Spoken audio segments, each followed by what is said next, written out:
Knight, tome 1 et tome 2. Moon Knight rentre dans l'ère Marvel Legacy. Le Sun King, le nouvel ennemi de Moon Knight, a bien l'intention de révéler la vérité sur le Chevalier de la Lune. Une vérité qui risque de changer complètement la vie de Mark Spector. Revoilà Moon Knight dans une série faisant suite à celle de Lemire, qui elle-même faisait suite à celle d'Ellis. Des gros noms en somme. On retrouve ici un Mark Spector plus en adéquation avec toutes ses personnalités, qui doit faire face à l'avatar de Ra, le père de Khonshu, mais aussi au traumatisme ayant créé les troubles de Mark. Et si l'idée est sur le papier tentante, le tout est assez nébuleux, le très bon côtoyant le what the fuck, voire parfois le mauvais. Du coup, il y a pas mal d'évolutions pour le personnage qui va se trouver un lot de nouveaux ennemis et d'alliés, mais j'ai du mal à me dire que les choses vont rester comme ça bien longtemps. Mark est un peu traité comme une victime de tout ce qui se passe et défini quasiment uniquement par sa folie. Le tout est sympa, mais on sent que ça ne restera pas dans les annales du personnage. Graphiquement, le tout fluctue beaucoup aussi, avec des passages parfois assez moches. Affaire de famille. Cette trilogie regroupe 3 récits complets parmi les œuvres majeures de Will Eisner, dont la thématique de base reste les relations entre membres d'une même famille, entre grandeur d'âme et bassesse. Petit miracle, Affaire de famille et La valse des alliances constituent un ensemble cohérent qui parle du petit théâtre de la vie. Affaire de famille, c'est un recueil contenant 2 grandes histoires des années 2000 et 4 histoires courtes, le tout très orienté tranche de vie. Et comme vous le devinez, le sujet principal n'est autre que la famille. Qu'est-ce qui fait une famille? Qu'est-ce qu'elle nous apporte? Ce qu'on est prêt à faire pour elle, pour son honneur. On suit soit de longues périodes de vie ou simplement un moment clé, mais le tout est toujours choisi avec finesse et l'on ne s'ennuie pas une seconde. Au fil des pages, on voit que Eisner a peu de goût pour la famille, tous essayant de profiter les uns des autres et les gens ne pensant pas au bonheur des autres. Mais par le prisme de la famille, on assiste aussi à l'évolution de la société américaine et surtout au milieu juif de ces décennies. Côté dessin, le trait de Eisner est très expressif tout en étant simple, expliquant pourquoi on dit qu'il est l'un des maîtres de cet art. The Cape.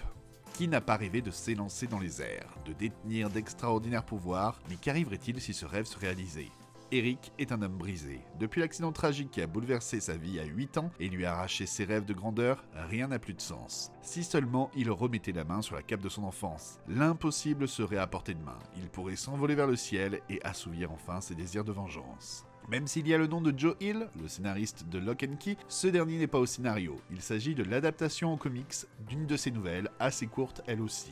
On est ici sur le thème des super-héros dans un monde qui en est complètement dépourvu, et l'on nous montre que si un lambda avait des pouvoirs, ça tournerait mal. Eric est-il le gars détruit par son traumatisme dû à un accident d'enfance, ou bien a-t-il toujours eu ça en lui? La question reste entière, et à vous de vous faire votre avis lors de la lecture. The Cape est un récit dark qui montre qu'un héros n'est pas défini par ses pouvoirs et qu'obtenir ce qu'on a toujours voulu peut être un mal. C'est donc un récit d'horreur qui va vite, qui se lit rapidement et dont le dénouement est un peu expéditif. Malgré ça, j'ai passé un bon moment de lecture à voir le personnage de plus en plus sombrer et voir le désastre qu'il peut semer avec un pouvoir qui peut paraître faible. Les dessins de Hitch Howard sont bons et offrent des splash pages assez mémorables.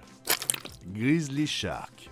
Une étrange rumeur se répand depuis quelque temps dans un coin paumé des États-Unis. Il y aurait des requins dans les bois. Alors qu'ils partent camper en forêt, Donnie et son père constatent très vite que les on-dit sont réalité. Parfois dans la vie, on a des questions très stupides. Qui était là en premier, l'œuf ou la poule? Comment appelle-t-on les habitants de Marrakech? Ou y a-t-il des neurones dans la tête de Donald Trump? Ou qui est le plus fort entre un requin et un ours? Du coup, cette question donne lieu à un comique parodique faisant référence à bon nombre de grands films de monstres et ayant la main lourde sur l'hémoglobine et le gore. Oui, le titre fait une large part à l'humour noir, mais ne raconte pas grand chose pour autant. C'est plus un délire que s'offre le dessinateur d'Invincible, Ryan Otley, afin de se faire rire lui-même et nous par la même occasion. Du point de vue du dessin, il faut être préparé pour le gore à tout va, et dans l'ensemble, le tout est moins précis que d'autres de ses travaux. Autre élément qui peut fâcher, la série ne fait que 3 épisodes, mais plus long, est-ce que ça n'aurait pas lassé? On vient de découvrir 4 de mes dernières lectures, et toi, tu en penses quoi de ces titres? Est-ce que tu es d'accord avec moi? C'est quoi ton dernier achat d'ailleurs? Je t'attends dans les commentaires pour discuter comics. On se retrouve très vite toujours pour parler comics, et d'ici là, amuse-toi bien, see ya!